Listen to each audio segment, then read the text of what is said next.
Hello and a very good evening. You're watching Verdict 2017 on Rajya Sabha television with me, Frank Pereira. Here are this evening's Verdict headlines. Final phase of elections in Uttar Pradesh. 40 constituencies spread over 7 eastern districts of the state to vote tomorrow.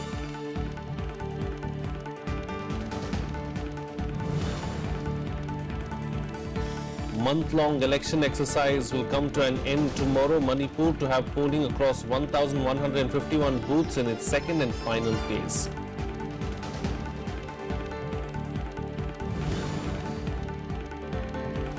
After the 80% turnout in the first phase election in Manipur, Governor Najma Heptullah requests people to come out in much bigger numbers for the second phase.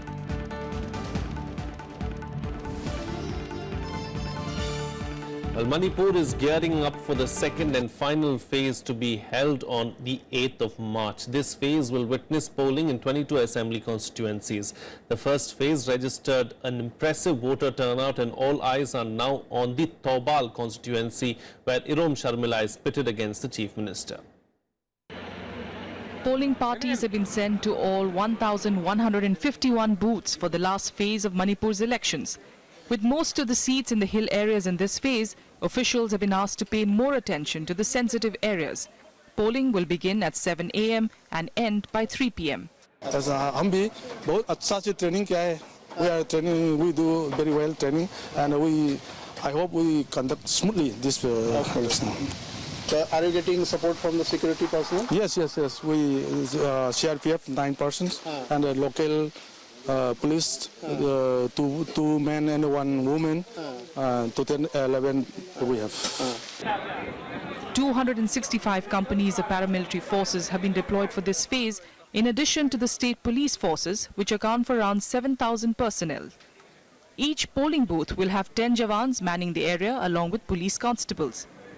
Manipur is home to more than 40 active underground outfits, and while in these elections we've seen no boycott calls, 578 booths have been assigned as critical and 185 are vulnerable. Instruction ये है कि कोई bogus vote ना डाले और जो security में और कोई किसी का कोई बोगस वोट पड़ रहा है या कोई बोलता है ये डबल आ रहा है या ट्रिपल आ रहा है ऐसे कुछ है तो उसके बारे में ध्यान रखेंगे. वो बताएगा प्रोसीडिंग ऑफिसर कि मेरे को कुछ सुरक्षा में ये है यही आदमी जबरदस्ती कर रहा है या ये आदमी ऐसे आया है या ये आदमी लीगल है तो उसके बारे में हम लोग उसको चेक करेंगे पकड़ेंगे. Over 85% voting witnessed in the first phase, Election Commission officials are hopeful that Phase 2 repeats or surpasses the voting percentage. While video cameras have been installed at all polling stations, different mobile apps like Suvidha, Samadhan and e-Manipur are also being handled from inside the election office premises. A special toll-free number, 1950, is also working round the clock to help with election-related queries. The second phase is logistically challenging because most of the seats fall in hilly areas close to the international border with Myanmar or the state borders of Nagaland and Assam. Given the terrain of the second phase of elections, problems are many and facilities are very few. It also reflects the working of the government for last 3 terms. It will be interesting to see that how people come and participate in the election on polling day beyond these problems. Akhilesh Suman for Rajya Sabha television with camera person Prasanto in Thoubal of Manipur. Well, after a large turnout in the first phase of elections in Manipur, Governor Najma Heptullah has requested people to come out in much bigger numbers for the second phase. In an exclusive interview to our correspondent Akhilesh Suman, the governor discusses political awareness of the people and gives her view on the economic blockade. Let's listen in. First phase of election is over in Manipur and all preparations are at place for the second phase. With me, Governor of Manipur, Najma Heptullah is there, and let me ask her what she thinks about the higher turnout in the first phase election. Madam, it was a very good presence of voters at the polling booths and they have shown that Manipur is quite aware that more than 86%, it is around 87% polling. So how do you think how this happened in Manipur? Well, I'm very happy that it happened in Manipur. I had made a very earnest request and appeal to all the voters to come out and use this adult franchise because it's there. It is part of the constitutional right. In fact, I feel that the second phase of the election, which is in a more difficult area, it's a hilly area, but I request those voters to come and vote. In fact, I had a movement when I was president of the Inter-Parliamentary Union that voting should be made compulsory, because a lot of money government spends on election, every government. Yeah, Manipur is showing the way that people will vote. We will wait. But economic blockade is still on. More than 100 days are going. So in that situation, if people are coming and voting, do you think that it shows something very special about the state? Maybe only when the result will come out on 11th, then we would know exactly for what they voted. But they voted. And blockade or no blockade, people should vote. And anyway, it was much easier for them to vote because it's mostly the valley area. But I hope that the second phase on the 8th, they will come out and vote. This will be better than the blockade, because this will be using their democratic right. I have been telling them, because they all come and meet me. I said, use the democratic means for redressal of your grievances. Undemocratic means are not good. Governor Najma Heptullah is quite confident, like first phase of election, in second phase also, people will turn up in larger numbers and they will reflect the will of the people, and they will reflect how new assembly will be being in making. Akhilesh Suman for Rajya Sabha Television with camera person Prasanto in Imphal. Well, joining me for a chat this evening to talk about the elections, of course, the month-long election and what to expect tomorrow is political editor of the Business Standard, Aditi Fadnis. But before I go to her, let me bring in our reporters from Manipur and Uttar Pradesh. First, going to Manipur, Akhilesh Suman, of course, is in Manipur, in Imphal at the moment. Akhilesh, as far as preparations for polling tomorrow are concerned, what are the kind of preparations the Election Commission has put in place to ensure free and fair polling in the first phase? Don't forget, we had a couple of instances of of violence being reported from Manipur. So what's being done this time around?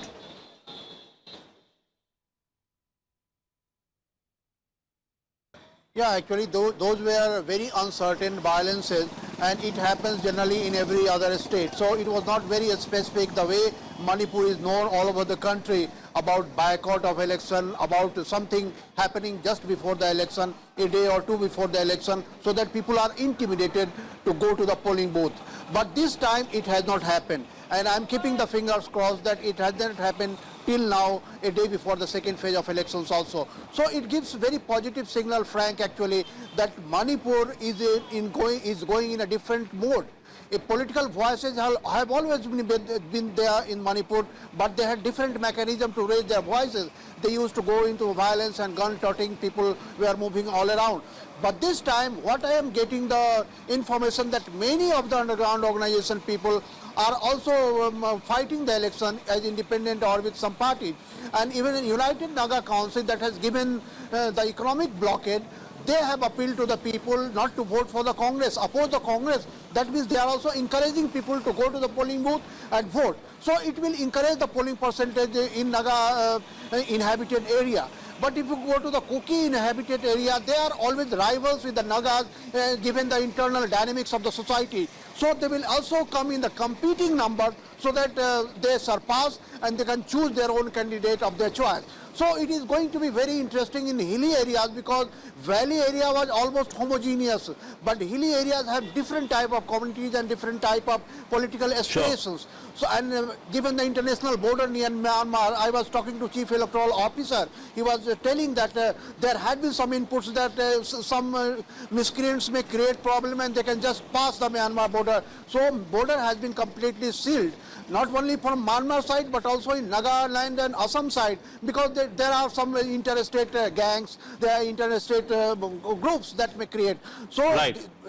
Satellite phones have been given for the hilly terrains so that they can communicate if there is no connectivity sometimes. So election commission here and administration has made enough arrangement so that people are encouraged to come to the polling booth and they can vote.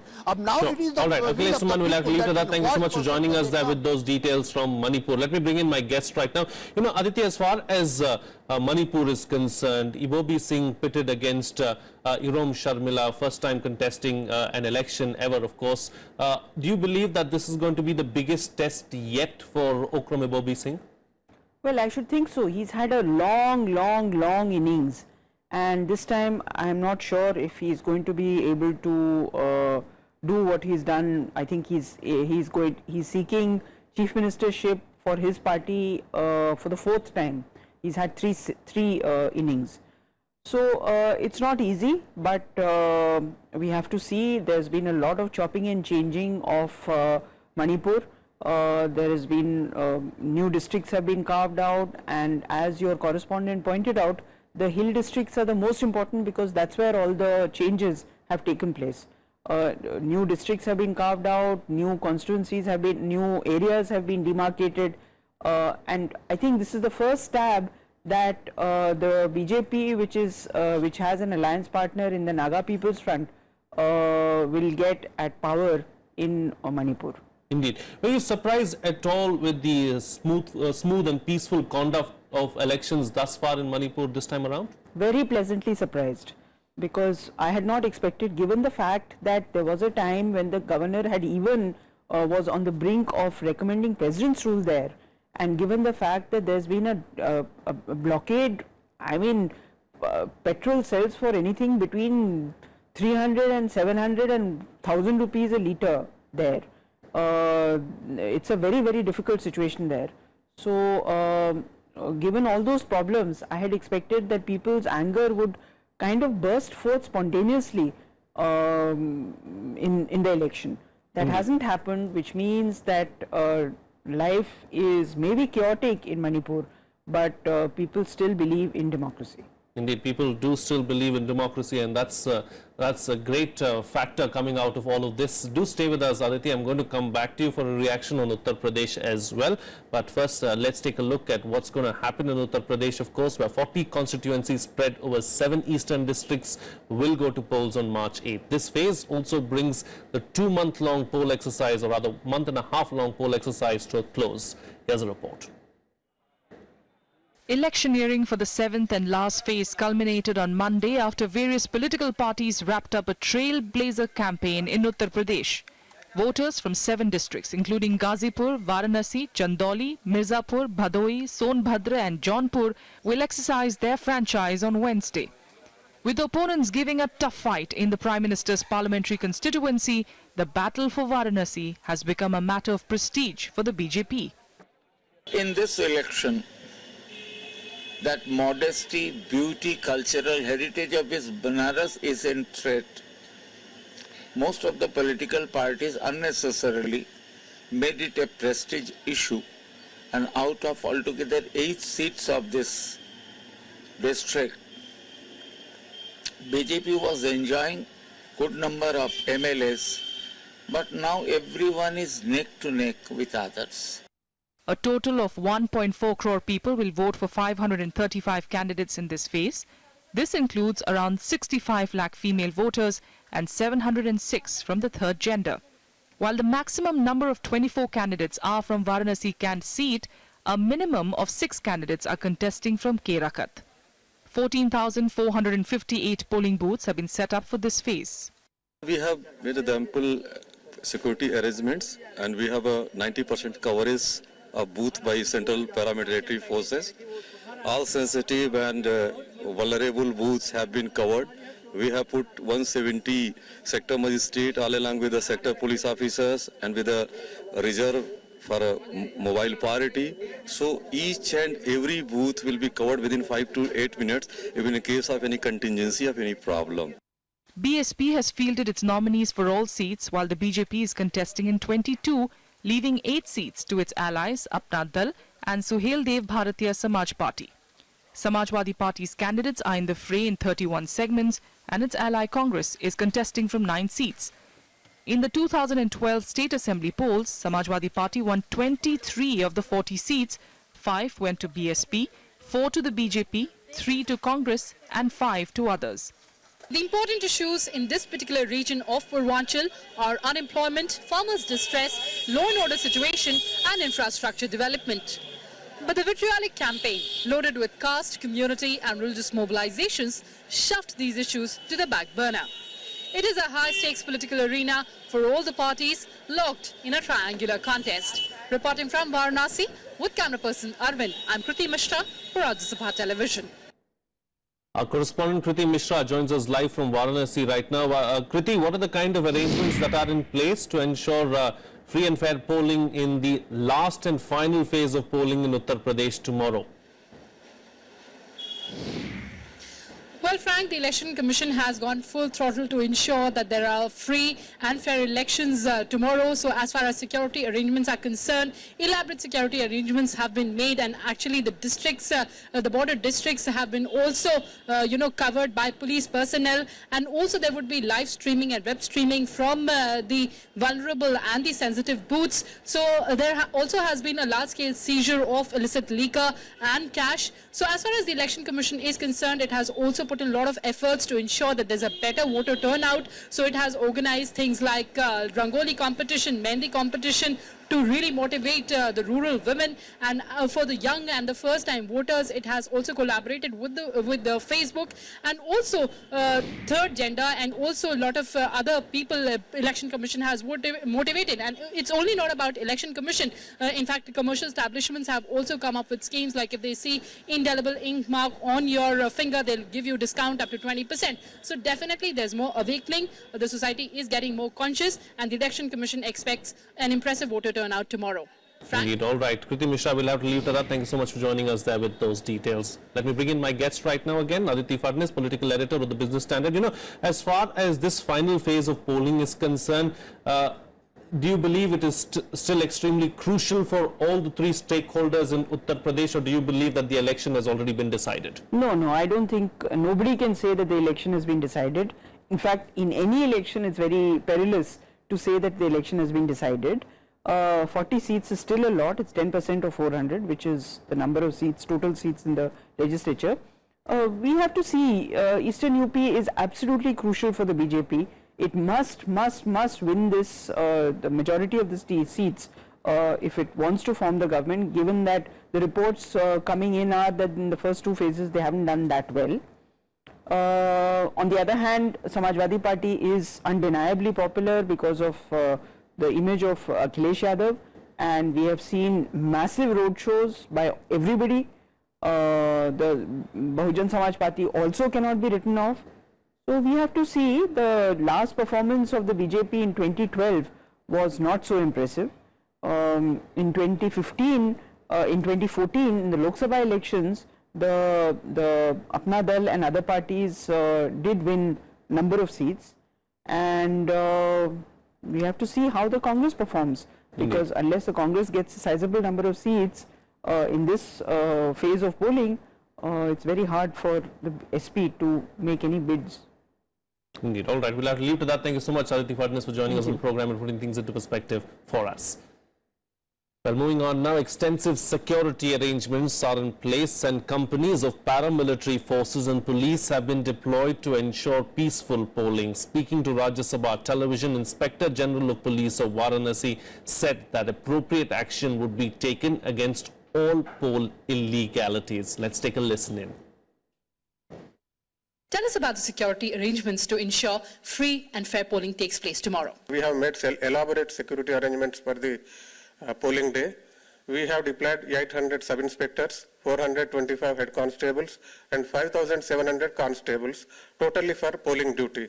We also have 50 barriers to check the free movement and infiltration of outsiders and antisocial elements. So how many companies of paramilitary forces have you deployed? We have deployed 55 companies of paramilitary and 4 companies of state provincial armed constabulary. Has there been seizure of illicit liquor and cash?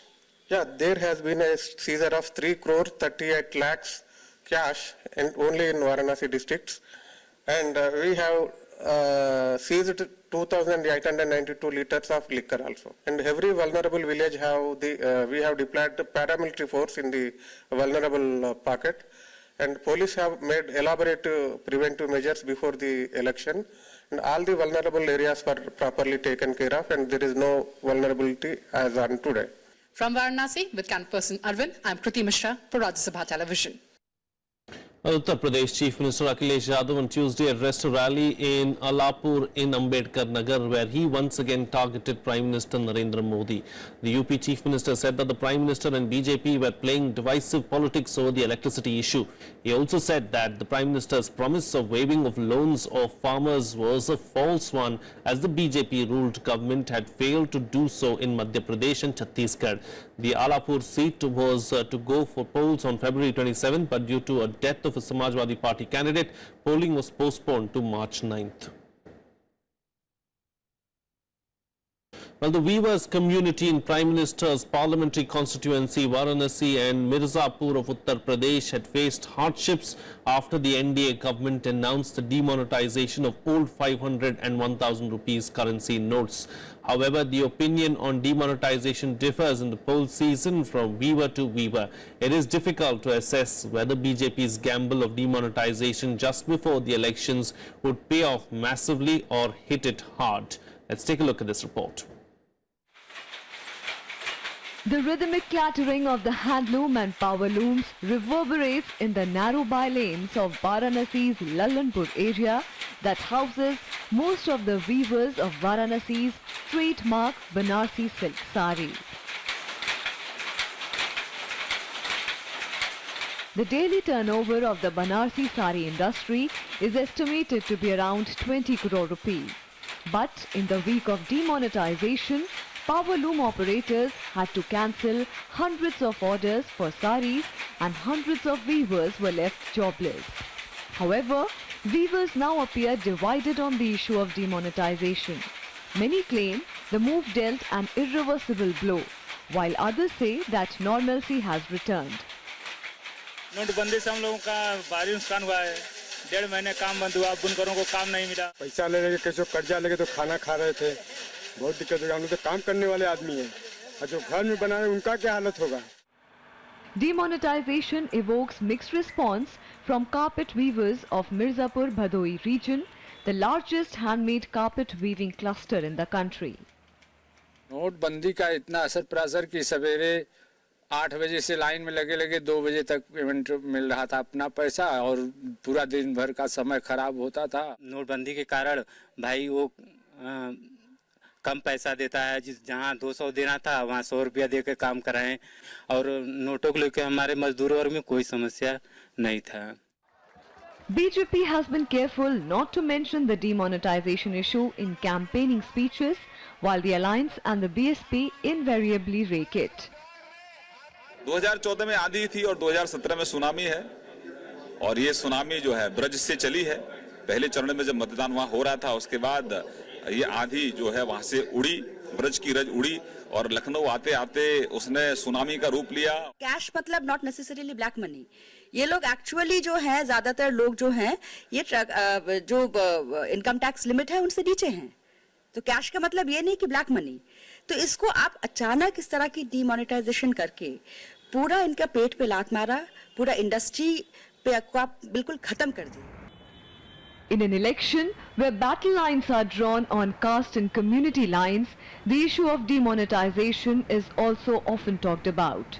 But most of the voters give a guarded response and make it difficult to assess its impact on voting patterns. Many experts say that these elections would be a referendum on government's decision to scrap high-value currency notes. But demonetization is not the first thing that comes to the minds of voters, except for those still reeling under its impact. It remains to be seen whether the bitter pill of demonetization gives sweet results to the BJP in Uttar Pradesh. Reporting from Mirzapur with camera person Arvind, I'm Kriti Mishra for Rajya Sabha Television. That's it on this edition of Verdict 2017. Have a good evening.